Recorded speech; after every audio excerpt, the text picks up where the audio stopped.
Let's talk now about an exclusive that we've got here at Talk, brought to us just yesterday, and it's about some people from the Chagos Islands who have come to this country to seek help because they say they're now being discriminated against in the Chagos Islands by Mauritius. You know, that would be the country that is supposedly going to take over the Chagos Islands when we finish giving it away to them with menaces, because we're supposed to be paying £18 billion for the privilege. Basically, 9 Chagossians have been living on the streets here in the UK since February the 11th, when they came here trying to get some help from the British government, because it turns out that they're not asylum seekers. And if they were asylum seekers, they would be given, obviously, shelter. They'd be given a hotel room to stay in. They'd be given some money. They'd be probably given a new jacket. They might even be given a new phone. But these poor people are currently sleeping in Heathrow Airport with no government support, and they worry that if they're sent back to Mauritius, they will be facing all kinds of prejudice and persecution. So if they were asylum seekers, if they had come on a small boat and landed in Dover yesterday, they'd actually be living very well. But they're not allowed to, even though they're British citizens. Let's talk to Robert Bates, Research Director at the Centre for Migration Control. Robert, very good morning to you. Morning, Mike. I know this is a bit of an unusual story, but it seems imponderous, doesn't it, that you've got some people who are actually, UK citizens as a result of being born and raised in the Chagos Islands, which is essentially British. They've come to this country in the hopes that they could get some help from the British government, and they're finding themselves kind of locked out of any of that help, whereas if they had been asylum seekers coming from Iran or Afghanistan, they'd be currently living it up in a hotel somewhere. Yeah, I think they're learning the hard way what a lot of us in this country are well aware of at this point, which is if you're a British passport holder, you are so far down the list of priorities of our politicians, whether at a national or a local level, that you'd be better off saving your breath and not asking for help in the first place. Now, of course, you mentioned that this is quite an exceptional case. There are actually around the country, tens of thousands of families with children that are awaiting accommodation because they're at risk of homelessness as well, and the councils are not able to provide that support because a lot of that accommodation that would be used is now chocker full of young males from the places like Afghanistan, Syria and Eritrea. I think it's a very telling story, which I think shows how perhaps the UK's sense of priority has shifted away from actually serving those that have an actual legal right to be in this country and towards those that are able to absolutely run amok with our laws. Well, exactly right. Because, the problem with the sort of the attitude here to these people is that, they're perfectly welcome to live here if they want, but they can't access any of the services that asylum seekers get offered on a permanent basis.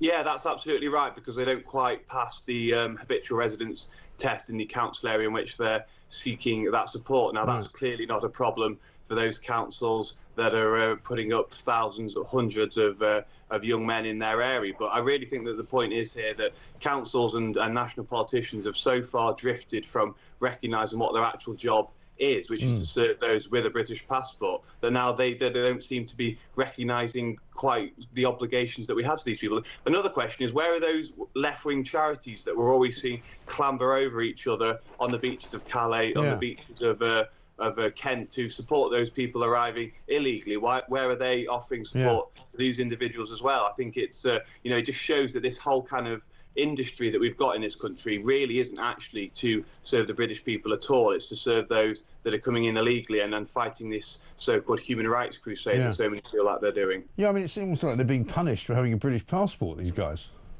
Well, it is. It definitely has worked against them. The fact that they have come here as a British citizen, it would be expected of them to be able to support themselves. Of course, there are tens of thousands, if not hundreds of thousands of people across the country in Britain right now that aren't able to support themselves and really could do with a bit more of a helping hand when it comes to accommodation and food and whatnot. But they are, again, as I said, so far down the list of priorities that it really, really is unlikely that they will ever get it, especially when you have, billions and billions being spent each and every year on those that come here illegally. I do sympathise with these individuals. I think it might have been a bit premature. We don't quite know whether I would still hope that the Chagos deal would fall upon the rocks, especially given Keir Starmer's humiliation in Europe earlier this week and last week. I don't think he can really afford to make himself an international pariah by pursuing the Chagos deal as well. But I would still sympathise with their concerns about the persecution that they experienced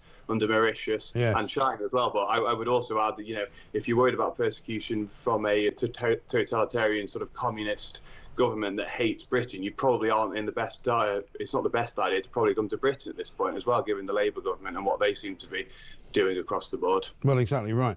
But I mean, when you look at some of the stories on the papers today, front page of the Times, you've got more than 3 million people claiming Britain's main benefit without any obligation to look for work. Now, I'm not in favour of people who do that. I'm not in favour of people who claim benefits as a way of life, regardless of whatever is the matter with them. I realise there are some people who might not be able to work at all, but I don't think there's many people who can't do something of some use, regardless of whatever illness they may have or whatever unfortunate disability they may have. But I don't see how those people are any different from these Chagossians. I mean, they might have been unwise to come here without any means to support themselves, but at the end of the day, they obviously didn't have the belief that if they stayed where they were, that they would be protected, because apparently the Mauritians now have already started maltreating and sort of discriminating against people from the Chagos Islands, sacking them out of jobs, making it difficult for them to lead their daily lives. And so, we should be helping them, for heaven's sake. You're right. We did. We have an obligation to these people. They are a British overseas territory. Of course, it's absolutely our responsibility. But I think the worry is as well, these are individuals that clearly, if given the choice, would be staying in Chagos. These clearly aren't individuals that have always dreamt of coming to the UK mainland and making a life for themselves here. It's something that they've clearly felt is essential given the circumstances that Keir Starmer is inflicting on them. And I think this probably is the tip of the iceberg. I imagine if the deal does proceed and we see things really ramp up in the Chagos Islands, we will see the numbers of people coming there to Britain, which they, of course, have a right to do, will increase. And I think that is solely on the shoulders of this Labour government and this incredibly foolish geopolitical and diplomatic decision that they're taking. Yeah, absolutely right. Couldn't agree with you more. Robert, good to talk to you. Thanks very much indeed. Robert Bates, Research Director at the Centre for Migration Control. Yet another kind of two-tier system, right? Two-tier Keir and his different ways of entering the country for people who come from either illegal routes or come from perfectly legal routes. These guys who've come from Chagos Islands have come legally to this country. They're trying to escape what they believe to be an oppressive regime in Mauritius. They're trying to make out that they would like some help from the British government, for which they are entitled, being British citizens, but they're not getting it. Why?